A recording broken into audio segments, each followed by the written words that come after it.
Shalom Bapak Ibu Saudara yang terkasih, kita berjumpa lagi dalam ibadah pendalaman Alkitab hari Jumat. Kita bersyukur karena kemurahan Tuhan. Mari kita mohon pertolongan Tuhan dari Roh Kudus supaya kita dapat memahami kebenaran firman Tuhan. Mari kita berdoa. Bapa, dalam nama Tuhan Yesus, terima kasih karena kemurahan-Mu kami mau belajar kebenaran firman Tuhan dari Matius pasal 18. Berfirmanlah, tolong kami lembutkan hati kami dan kami bisa hidup dari kebenaran firman Tuhan, tidak hanya roti saja. Dalam nama Tuhan Yesus kami sudah berdoa syukur, bekerjalah Tuhan, haleluya, haleluya, amin. Baik Ibu Saudara, langsung kita buka saja Matius pasal yang ke-18. Matius 18, siapa yang terbesar dalam kerajaan surga?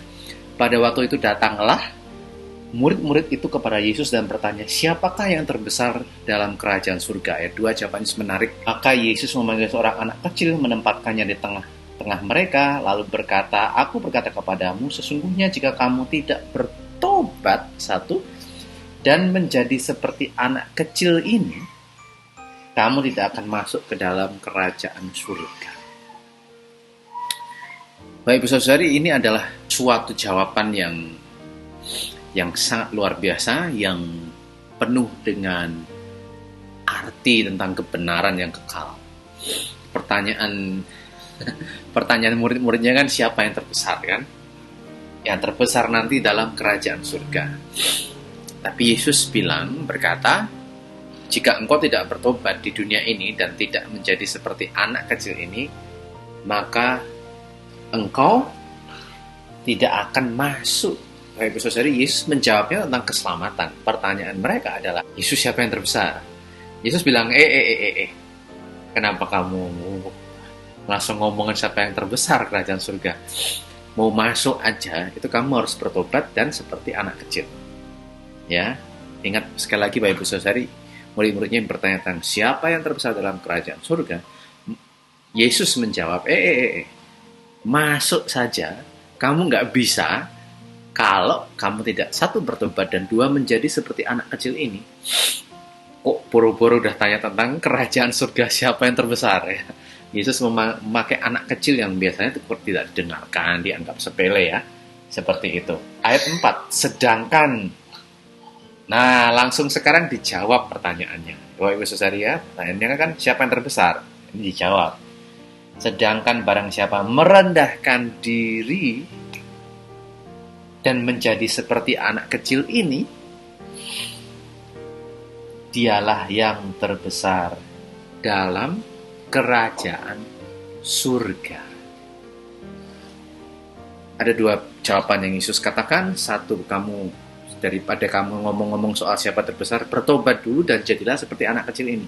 Seperti apa? Merendahkan diri. Dan saya perhatikan anak kecil itu. Saya punya anak umur 1 tahun namanya Judah, dan beberapa kali sering berkhotbah bersama saya dengan suaranya.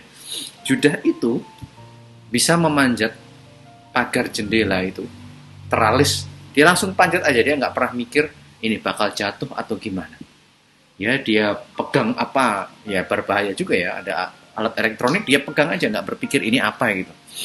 Kadang-kadang kita harus seperti itu, tidak terlalu banyak pikiran, dengan iman langsung cek, kita lakukan, ya kita percaya, ya kita mengusahakan sesuatu yang baik, tidak mikir bagaimana ya, uangnya dari mana ya, seperti itu.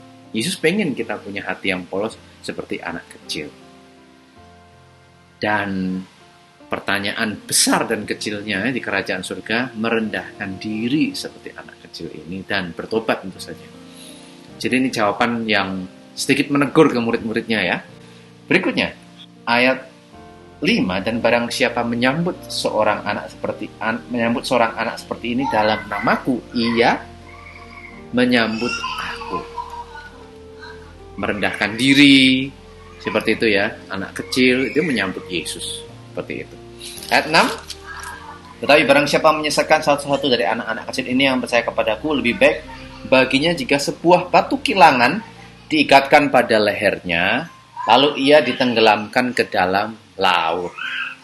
Celakalah dunia dengan segala penyesatannya. Memang penyesatan harus ada, tetapi celakalah orang yang mengadakannya. Baik saudara-saudari, penyesatan berdosa itu ya memang ada, tapi jika menyebabkan orang berdosa dan menyebabkan orang tersesat, mendustai orang, membuat informasi yang salah sehingga orang percaya bisa tersesat, atau kita menggosipkan orang lain sehingga orang itu membuat orang-orang lain di sekitarnya membenci orang itu, celakalah kata Tuhan. Berdosa iya, tapi celakalah orang yang membuat orang lain berdosa. Dan Yesus pakai analogi yang sangat ekstrim ya, tapi memang keras. Lebih baik dikalungkan aja batu, kilangan, dan masukin ke dalam air. Itu hukuman yang mengerikan. 8. Tiba-tiba Yesus bicara tentang hal ini yang berhubungan dengan penyesat tadi. Jika tanganmu atau kakimu menyesatkan engkau, penggalah dan buanglah itu. Yesus pakai bahasa hiperbola untuk menyampaikan suatu pesan. Ingat ya, bahasa yang memakai pembandingan yang ekstrim atau keras. Atau ya, matamu, ayat 9, cungkilah dan buanglah. Lebih baik masuk ke surga dengan mata hilang satu daripada masuk neraka matanya utuh. Ya, Bapak Ibu Saudari ya. Jadi penyesatan-penyesatan seperti itu konteksnya, dan yang membuat orang lain tersesat, termasuk Yesus juga pakai diri kita sendiri. Apapun yang membuat kita sesat, kita harus menyingkirkan itu. Sedikit pun itu. Bahkan sesuatu yang paling kita cintai, tubuh kita sendiri kan?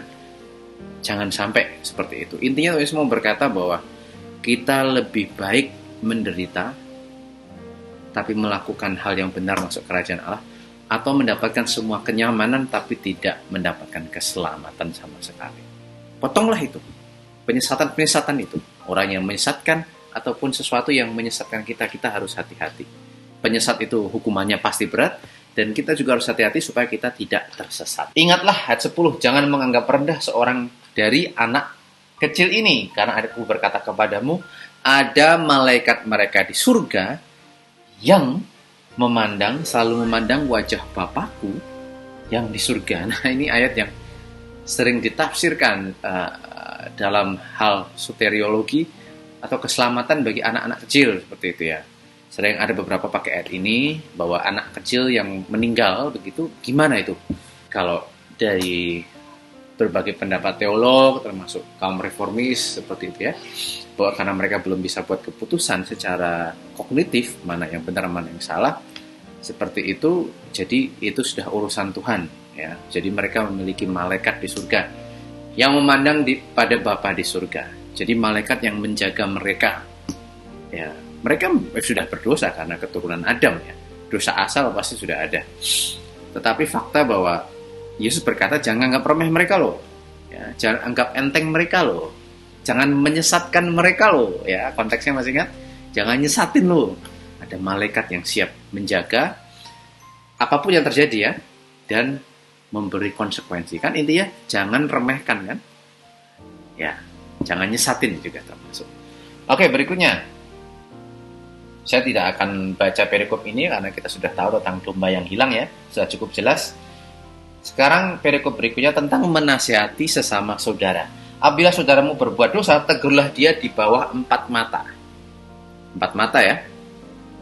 Jika ia mendengarkan nasihatmu, engkau telah mendapatnya kembali. Ya, kita sudah tahu itu. Jika ia tidak mendengarkan engkau, bawalah seorang atau orang lagi supaya ada keterangan 2 atau 3 orang saksi. Perkara itu tidak disangsikan. Jadi ada masalah, selesaikan sendiri. Masih belum selesai, ambil 2 orang lain. Nah, tetapi jika ia tidak mendengarkan mereka, sampaikanlah soalnya kepada jemaat. Dan jika ia tidak mau mendengarkan jemaat, pandanglah dia sebagai orang yang tidak mengenal Allah atau seorang pemungut cukai. Bapak Ibu Saudari, ini memberi gambaran yang bagus, dan ini memang juga ada di hukum Taurat ya. Bahwa sesungguhnya kalau ada orang bermasalah kepada kita dalam saat itu, dalam Taurat Yahudi, kita harus selesaikan, tegur gitu. Tapi kalau nggak bisa 4 mata ya 2 atau 3 orang saksi supaya tidak diragukan, permasalahan dan bisa diselesaikan. Kalau masih nggak bisa, dibawa ke assembly ya, seperti mungkin di sinagoge gitu ya, atau di hadapan para tua-tua gitu, seperti itu yang ditunjuk untuk mengurusi masalah. Seperti yang ya kalau zaman dulu, zaman keluaran, zaman pengembaraan nomad itu, orang-orang tunjuk Musa untuk mengurusi masalah-masalah seperti itu, yang agak berubah sekarang pada waktu saat Yesus itu ya. Tapi kalau udah ya udah, biarin aja. sama saja Tuhan Yesus bilang, udah nggak usah ngurusin ini orang bebal, anggap aja seperti orang tidak kenal Allah. Bapak Ibu Saudari, kita juga harus menghemat energi. Kayak udah biarin aja, percayakan sama Tuhan kalau ada orang bermasalah dengan kita dan tetap bebal seperti itu. Yang penting kita berusaha menyelesaikan, ya. Nah, itu juga mengingatkan kepada saya, kita nggak boleh apatis kalau ada kita bermasalah. Oh sudah, karepmu gitu. Oh jangan, kita harus selesaikan lewat 3 langkah ini dulu ya. Seperti yang Tuhan Yesus ambil dari hukum Taurat. Ya cobalah tegur dia, itu kasih hati dia. Ya, jangan kita luweh-luweh aja. Karena kadang kita jarang nyaman dengan konflik ya Pak Ibu Saudari ya. Oke, berikutnya ayat 18. Sebab aku berkata kepadamu, nah ini tentang keselamatan. Masih ingat? Sesungguhnya apa yang kamu ikut di dunia ini akan terikat di surga, dan apa yang terlepaskan di dunia ini akan terlepas di surga. Itu urusan bahkan dengan keselamatan seperti yang dikatakan Yesus kepada Petrus ya. Minggu lalu di Matius 17. Tegur ya udah, biarin aja. Lepas di dunia, lepas di surga. Di dunia tidak mau mendengar, tidak mau bertobat, ya dia juga lepas ke neraka di sana. Jadi lepas dari surga berarti masuk neraka. Keselamatannya juga ditentukan waktu di bumi tindakannya, pilihannya seperti itu ya. Ayat 19, dan lagi aku berkata kepadamu, jika 2 orang daripadamu di dunia ini sepakat meminta, apapun juga permintaan mereka itu akan dikabulkan oleh Bapa di surga.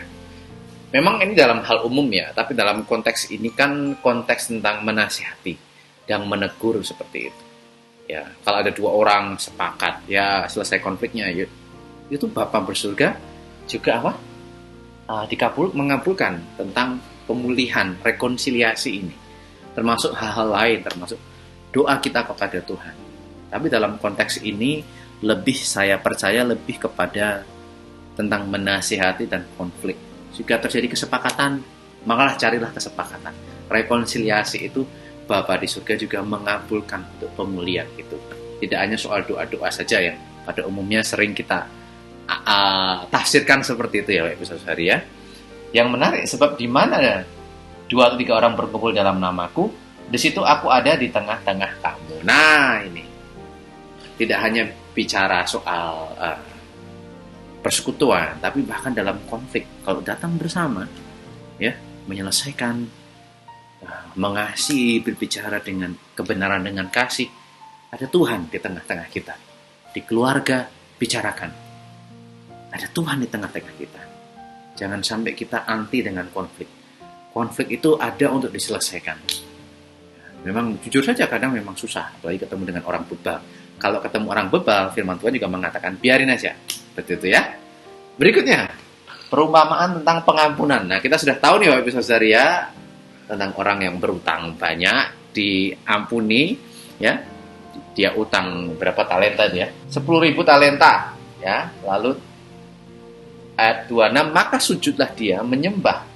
Dia katanya, sabarlah dahulu, segala utangku akan ku lunaskan. Raja itu tergerak oleh belas kasihan sehingga ia membebaskannya dan menghapuskan hutang.